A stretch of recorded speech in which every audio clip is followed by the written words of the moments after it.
নমস্কাৰ স্বাগতম জনাইছো এছকেএন নিউজ 24ৰ সমূহ দৰ্শকসকলক মই এন চৌধুৰী বন্ধুসকল পলকতে চাওঁ আহক আজিৰ কেইটামান গুৰুত্বপূৰ্ণ খবৰ। প্ৰথমটো খবৰ, মিয়ামুক্ত উৰিয়াম ঘাট বেদখলকাৰীৰ ঘৰত 150খন বুলডোজাৰৰ ধ্বংসলীলা। বেদখলকাৰীৰ ঘৰত 150খন বুলডোজাৰৰ তাণ্ডৱ। উৰিয়াম ঘাটত চলিল বৃহৎ উচ্ছেদ অভিযান। উৰিয়াম ঘাটত আজি পুৱাৰ পৰা আৰম্ভ হ'ল এখন বৃহৎ উচ্ছেদ অভিযান। স্থানীয় আৰক্ষী, জিলা প্ৰশাসন আৰু আৰক্ষী বাহিনীৰ সৈতে একেলগে 150খন বুলডোজাৰে ধ্বংস কৰে বহু বছৰ ধৰি চৰকাৰী ভূমি বেদখল কৰি থকা মিয়া বসতিৰ ঘৰুৱা নিৰ্মাণ আৰু অবৈধ স্থাপনাসমূহ। স্থানীয় ৰাইজে বহুদিন ধৰি অভিযোগ কৰি আহিছিল যে উৰিয়াম ঘাটত মিয়া অধ্যুষিত একাংশই জংঘল আৰু চৰকাৰী ভূমি বেদখল কৰি গঢ়ি তোলে এক বৃহৎ অবৈধ বসতি। স্থানীয় জনজাতি গোট বিশেষকৈ বীৰ লাচিত সেনা আদিয়ে এই বেদখলকাৰীসকলৰ উচ্ছেদৰ দাবীত প্ৰচণ্ড আন্দোলন চলাই আহিছিল। অভিযানৰ সময়ত কোনো অপ্ৰীতিকৰ ঘটনা সংঘটিত নহ'বলৈ জোৰদাৰ নিৰাপত্তা ব্যৱস্থা গ্ৰহণ কৰা হৈছে। উল্লেখযোগ্য যে অঞ্চলটোৰ একাংশ লোকে অভিযানক সমৰ্থন জনাই উল্লাস প্ৰকাশ কৰে। বহুকেইজনৰ মতে এই অভিযানৰ পিছতে উৰিয়াম ঘাটত শান্তি আৰু স্থিতি ঘূৰাই আনি ৰখা সম্ভৱ হ'ব। প্ৰশাসনে কয় এই ভূমিসমূহ চৰকাৰী আৰু যিবোৰ লোক বহু বছৰ ধৰি বিনা অনুমতিত এই ঠাইত বাস কৰি আছিল তেওঁলোকক পূৰ্বে উচ্ছেদৰ জাননী দিয়া হৈছিল। এই উচ্ছেদ অভিযানৰ পাছত প্ৰশাসনে অঞ্চলটোত উন্নয়নমূলক কাম আৰম্ভ কৰাৰ কথা কয়। পৰৱৰ্তী খবৰ, ডিগবৈৰ নৱজ্যোতি গাঁৱত স্থানীয় লোকে বেদখল কৰাৰ অভিযোগ উত্থাপন। স্থানীয় লোকে জনোৱা মতে বিগত 15-20 বছৰত টিনৰ চালযুক্ত নতুন ঘৰে গাঁওখনৰ ভূ প্ৰকৃতিৰ দ্ৰুত পৰিৱৰ্তন ঘটাইছে।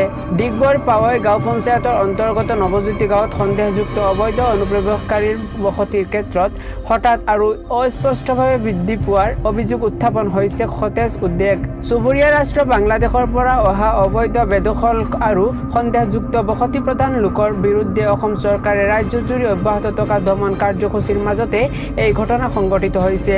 স্থানীয় ৰাইজৰ মতে যোৱা কিছু বছৰত গাঁওখনৰ ভূ প্ৰকৃতিৰ লক্ষণীয় পৰিৱৰ্তন ঘটিছে। পথৰ কাষত টিনৰ চালৰ ঘৰৰ সংখ্যা ক্ৰমাৎ বৃদ্ধি পাইছে। এটা দৃশ্যমান পৰিৱৰ্তন হৈছে। এই নতুন ঘৰবোৰৰ বহুতেই অচিনাকি ব্যক্তিয়ে দখল কৰিছে, যাৰ আমাৰ গাঁৱৰ সৈতে কোনো ঐতিহাসিক সম্পৰ্ক নাই। মাত্ৰ প্ৰায় 15-ৰ পৰা 20 বছৰ আগতে তেওঁলোক এই সম্প্ৰদায়ৰ অংশ নাছিল। তেওঁলোকে ইয়াত শেহতীয়াকৈ বসতি স্থাপন কৰিছে আৰু আমি সন্দেহ কৰোঁ যে তেওঁলোক অবৈধ অনুপ্ৰৱেশকাৰী। স্থানীয় ৰাইজে প্ৰশাসনক উচ্ছেদ অভিযান আৰম্ভ কৰি নতুন বসতি প্ৰধান লোকসকলৰ নাগৰিকত্বৰ মৰ্যাদা পৰীক্ষা কৰিবলৈ আহ্বান জনাইছে। আন এজন বাসিন্দাই কয়, মুখ্যমন্ত্ৰীলৈ আমাৰ অনুৰোধ, পৰীক্ষা কৰক এই লোকসকল কোন। বিশেষকৈ ৰাজ্য চৰকাৰে সমগ্ৰ অসমতে বেদখলকাৰীক আঁতৰাবলৈ আৰু অবৈধ বসতি প্ৰধান লোকৰ বিৰুদ্ধে কঠোৰ ব্যৱস্থা গ্ৰহণৰ প্ৰচেষ্টা অব্যাহত ৰখাৰ সময়তে যোৱা কেইটামান সপ্তাহত জনসাধাৰণৰ উদ্বেগ তীব্ৰতৰ হৈ পৰিছে। বাসিন্দাসকলে আশংকা কৰিছে যে যদি তেওঁলোকৰ গাঁওখনক উপেক্ষা কৰা হয় তেন্তে ইয়াৰ ফলত দীৰ্ঘম্যাদী জনগাঁথনি আৰু নিৰাপত্তাজনিত বিপদৰ সৃষ্টি হ'ব পাৰে। বৰ্তমানলৈকে জিলা প্ৰশাসনে নৱজ্যোতি গাঁৱত তদন্ত আৰু প্ৰস্তাৱিত উচ্ছেদ অভিযান সন্দৰ্ভত কোনো আনুষ্ঠানিক বিবৃতি প্ৰকাশ কৰা নাই। পৰৱৰ্তী খবৰ, উৰিয়াম ঘাটত উচ্ছেদ অভিযান। উৰিয়াম ঘাটত প্ৰশাসনৰ বৃহৎ উচ্ছেদ অভিযান। অসম নাগালেণ্ড সীমান্তৰ উৰিয়াম ঘাটৰ ৰেংমা বনাঞ্চলত আৰম্ভ প্ৰশাসনৰ বৃহৎ উচ্ছেদ অভিযান। বনাঞ্চলৰ 2958 বিঘা ভূমিত প্ৰশাসনৰ উচ্ছেদস্থলীত বিভিন্ন জিলাৰ পৰা অহা 2 সহস্ৰাধিক আৰক্ষী, নিৰাপত্তাৰক্ষীৰ লগতে 5 শতাধিক বন সুৰক্ষাকৰ্মীৰ সমৰ সজ্জাৰে পুৱাৰে পৰা আৰম্ভ হৈছে উচ্ছেদ অভিযান। শতাধিক এক্সকেভেটৰেৰে এফালৰ পৰা ভাঙি গৈছে ঘৰ, সা-সম্পত্তি। অসম নাগালেণ্ড সীমান্তৰ উৰিয়াম ঘাটৰ ৰেংমা বনাঞ্চলত প্ৰশাসনৰ বৃহৎ উচ্ছেদ অভিযান।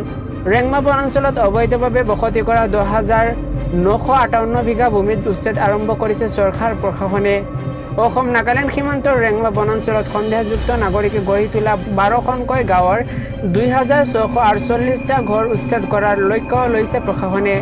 সোণাৰীবিল টোপ, 2 নং পিঠাঘাট, 2 নং দয়ালপুৰ, 3 নং দয়ালপুৰ, দলন পথাৰ, খেৰবাৰী, বিদ্যাপুৰ বজাৰ, 2 নং মধুপুৰ, আনন্দপুৰ, ৰজাপুখুৰী, গেলাজানত চলিছে উচ্ছেদ অভিযান। উচ্ছেদস্থলীত উপস্থিত আছে কেইবাখনো জিলাৰ অতিৰিক্ত আৰক্ষী অধীক্ষক, উপ আৰক্ষী অধীক্ষক, সহকাৰী আয়ুক্ত আদিকে ধৰি বহু শীৰ্ষ বিষয়া। উচ্ছেদ অভিযানত ব্যৱহাৰ কৰিবৰ বাবে গোলাঘাট, মেৰাপানী, শিৱসাগৰ, তিনিচুকীয়া আদিৰ পৰা অনা হৈছে এক্সকেভেটৰ। বিদ্যাপুৰৰ পৰা প্ৰথমে আৰম্ভ হৈছে এই উচ্ছেদ অভিযান।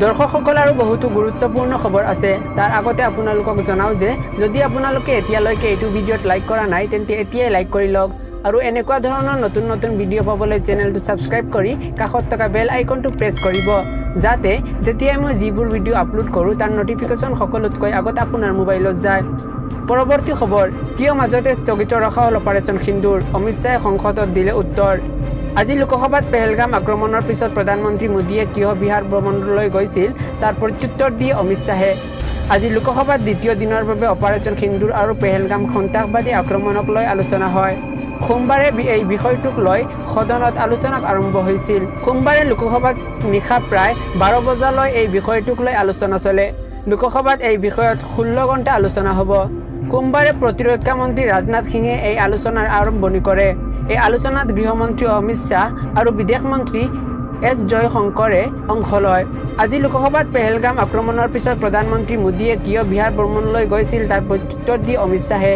কেন্দ্ৰীয় গৃহমন্ত্ৰীগৰাকীয়ে কয় যে 22 এপ্ৰিলত আক্ৰমণৰ পিছতে মই শ্ৰীনগৰত উপস্থিত হৈছিলোঁ তাত সন্ত্ৰাসবাদী কোনো পৰ্যায়ত যাতে ভাৰতৰ সীমাৰ বাহিৰলৈ যাব নোৱাৰে তাৰ ব্যৱস্থা কৰিছিলোঁ তাৰ পিছত CCSৰ বৈঠক হ'ল বিৰোধীয়ে প্ৰধানমন্ত্ৰীৰ বিহাৰ ভ্ৰমণক লৈ প্ৰশ্ন উত্থাপন কৰে কিন্তু আপোনালোকে জানে যে আক্ৰমণৰ দিনা প্ৰধানমন্ত্ৰী মোদী দেশৰ বাহিৰত আছিল পিছত সেই ভ্ৰমণ স্থগিত ৰাখি দেশলৈ উভতি আহে পৰৱৰ্তী খবৰ যিকোনো মুহূৰ্ততে ভাৰত এৰিব পাৰে গৌৰৱ গগৈয়ে সংসদত অপাৰেশ্যন সিন্দুৰ সন্দৰ্ভত বিতৰ্কৰ পিছত অসমৰ ৰাজনীতিত এক বৃহৎ ৰাজনৈতিক বিতৰ্কৰ সৃষ্টি হৈছে কংগ্ৰেছৰ সাংসদ গৌৰৱ গগৈৰ বিৰুদ্ধে নাম প্ৰকাশ নকৰাকৈ গুৰুতৰ অভিযোগ উত্থাপন কৰিছে ৰাজ্যৰ মুখ্যমন্ত্ৰী ডক্টৰ হিমন্ত বিশ্ব শৰ্মাই ছ'চিয়েল মিডিয়াত এটা পোষ্টত তেওঁ কয় যে যোৰহাটৰ সাংসদে সংসদত দিয়া ভাষণেই যে তেওঁ পাকিস্তানৰ হৈ কথা কোৱা সেয়া প্ৰমাণ কৰিবলৈ যথেষ্ট তেওঁৰ গোপন ভ্ৰমণ আৰু পাকিস্তানী শক্তি প্ৰতিষ্ঠানৰ সৈতে ঘনিষ্ঠ সম্পৰ্কই বহু কথা কয়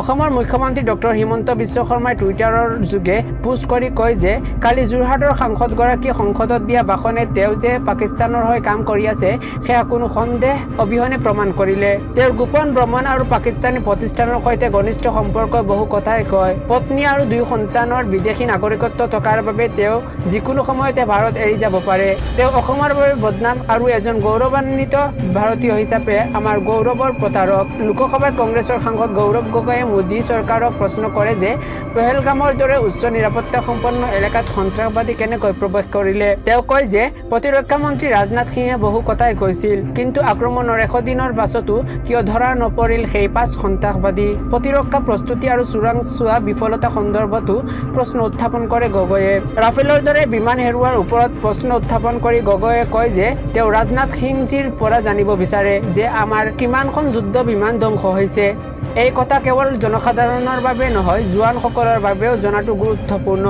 কাৰণ তেওঁলোককো মিছা কথা কোৱা হৈছে তেওঁ চৰকাৰক তথ্য লুকুৱাই ৰখাৰ অভিযোগ উত্থাপন কৰে কংগ্ৰেছৰ সাংসদগৰাকীয়ে চৰকাৰক সুধিছিল যে যেতিয়া সমগ্ৰ দেশে অপাৰেশ্যন সিন্দুৰক সমৰ্থন কৰি আছে তেন্তে 10 মেত হঠাতে যুদ্ধবিৰতি ঘোষণা কিয় কৰা হ'ল তেওঁ কয় যে আমেৰিকাৰ ৰাষ্ট্ৰপতি ডনাল্ড ট্ৰাম্পে নিজেই 26 বাৰ কৈছে যে যুদ্ধ বন্ধ কৰিবলৈ ভাৰত আৰু পাকিস্তানৰ ওপৰত হেঁচা প্ৰয়োগ কৰিছে গগৈৰ প্ৰশ্ন আছিল বাহ্যিক হেঁচাত ভাৰতে আত্মসমৰ্পণ কৰিলে নেকি গগৈয়ে কেন্দ্ৰীয় চৰকাৰক প্ৰশ্ন কৰিছিল যে পেহেলগাম আক্ৰমণৰ দায়িত্ব কোনে ল'ব তেওঁ কয় যে জম্মু কাশ্মীৰৰ লেফটেনেণ্ট গভৰ্ণৰৰ দায়ী হয় তেন্তে তেওঁৰ পিছফালে কেন্দ্ৰীয় চৰকাৰে আশ্ৰয় ল'ব নোৱাৰে গৃহমন্ত্ৰী আৰু প্ৰধানমন্ত্ৰীয়ে